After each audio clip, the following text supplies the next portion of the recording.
Hey welcome back to my channel. আজকে আমরা আঁকবো জগন্নাথ ঠাকুরকে। পুরীতে আমরা কোনো বাঙালি এমন নেই যে যাইনি আর জগন্নাথ ঠাকুরকে দেখিনি বা পরিক্রমা করিনি। তো জগন্নাথ ঠাকুরকে দেখে ছোটোবেলা থেকে মনে হতো জগন্নাথ ঠাকুর একটু অন্যরকম দেখতে, অন্য ঠাকুরদের মতো নয়, হাতগুলো অন্যরকম। তো ভাবলাম আজকে এটা এঁকে ফেলি। তো প্রথমে আমরা মুখটা এঁকে ফেলছি। হ্যাঁ, শুধু মুখটাই আঁকবো, মুখ আর হাত। আর এটা করবো হচ্ছে তোমার অনেক রং নিয়ে আমরা আঁকাটা কমপ্লিট করব। মানে অনেক কালার ভ্যারিয়েন্ট করবো এইটুকুর মধ্যেই। এই জগন্নাথ মন্দিরটি নির্মাণ করেন অবন্তীর রাজা। আর একটা স্টোরিও আছে এর পিছনে, যে বিশ্বকর্মা ঠাকুর বলেছিলেন যে আমি এরকম বানিয়ে দেবো, তোমাদের আইডল বানিয়ে দেবো, তোমরা একটা কাজ করবে, আমাকে একটা ঘরে ঢুকিয়ে দেবে কাঠটাকে নিয়ে, আমি কাঠকে নিয়ে যা ইচ্ছা করব, তোমরা কেউ দরজাটা খুলবে না। যখন আমার কাজ কমপ্লিট হয়ে যাবে, আমার আইডল বানানো হয়ে যাবে, আমি ঠিক বেরিয়ে আসবো, তোমাদের বলে দেবো। তাই রাজা খুব ফ্রাস্ট্রেটেড হয়ে গেলেন যে অনেক দিন হয়ে গেল, কী করে বানাচ্ছে, দেখি কি বানাচ্ছে। দিয়ে উনি মানে ফ্রাস্ট্রেটেড হয়ে বলো বা ইম্পালসিভলি দরজাটা খুলে ফেলেন। আর দরজা যেই খুলে ফেলেন, বিশ্বকর্মা ঠাকুর ভ্যানিশ হয়ে যান।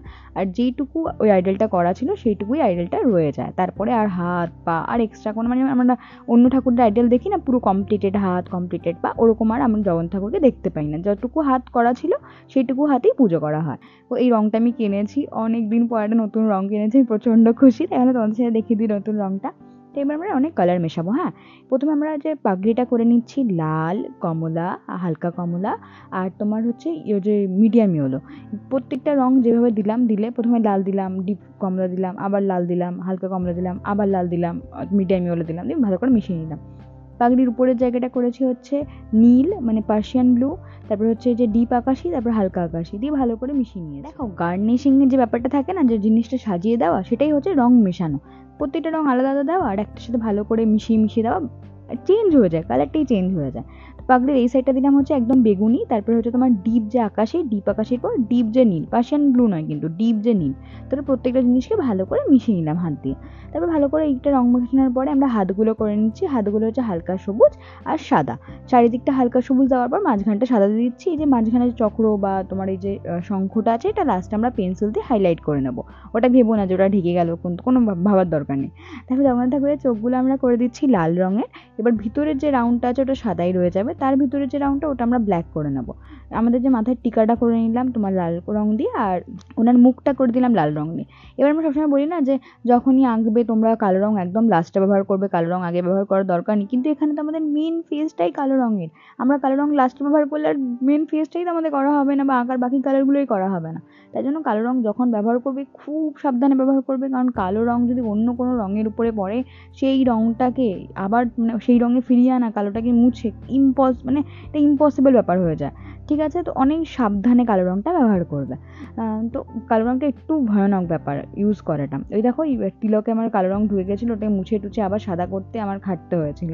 তো ভালো কথা। এবার বাকিটা আমরা পেন্সিল দিয়ে একটু একটু করে করে নিলাম। এবার মাথায় ময়ূরের পালকটা করার আগে একটু হলুদ দিয়ে দিলাম, তার উপরে নীল, ডিপ সবুজ, হালকা সবুজ দিয়ে মিশিয়ে ময়ূরের পালক করে নিলাম।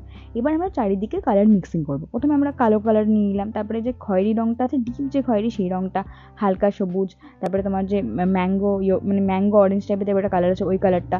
এদিকে নিয়ে নিয়েছি লাল রং, নিয়ে নিয়েছি উপরটা হচ্ছে ডিপ যে অরেঞ্জ, সেই অরেঞ্জ নিয়েছি, তারপরে লাইট অরেঞ্জও নিয়ে নিয়েছি ওখানটায়, আর তারপরে যে মিডিয়াম ইয়েলোটা আছে সেই মিডিয়াম ইয়েলো নিয়ে নিয়েছিলাম। ঠিক আছে, দিয়ে পুরোটা ভালো করে মিশিয়ে নিয়েছি। এবার রং মেশাবে, কারণ এখানে তো অনেকগুলো কালার ইউজ করে নিয়েছি, এবার মেশাতে হবে। আমাদের কিচ্ছু করার নেই, হাত দিয়ে ভালো করে মেশাবে। আমি কটন কাপড় টাপড় তো খুব একটা বলি না, আমি বলি হাত দিয়েই ভালো করে মেশাবে। মুখটায় যেহেতু মানে আমার মেশানোর জায়গা ছিল না, তাই জন্য আমি ওটা ইয়ারবাড ইউজ করেছি, নয়তো হাত দিয়েই মেশাতে হয় রং, চটকে পটকে একবারে। তো তারপরে যখন পুরো রং করা হয়ে গেল, গলার হারগুলো করেছি আমি সাদা দিয়ে। হ্যাঁ, ওইখানে কোনো কালার করিনি, একটু সাদা দিয়ে গোল গোল করে দিয়েছি। তো মোটামুটি হার এরকম দেখতে লাগছিলো। তো পেন্সিল দুটো হাইলাইট করে নিলাম। আমাদের আঁকা খুব সিম্পলি কমপ্লিট হয়ে গেল। শুধু রং মিক্সিং বাদ দিয়ে আঁকাটার মধ্যে সত্যি বলতে কিচ্ছুই ছিল না।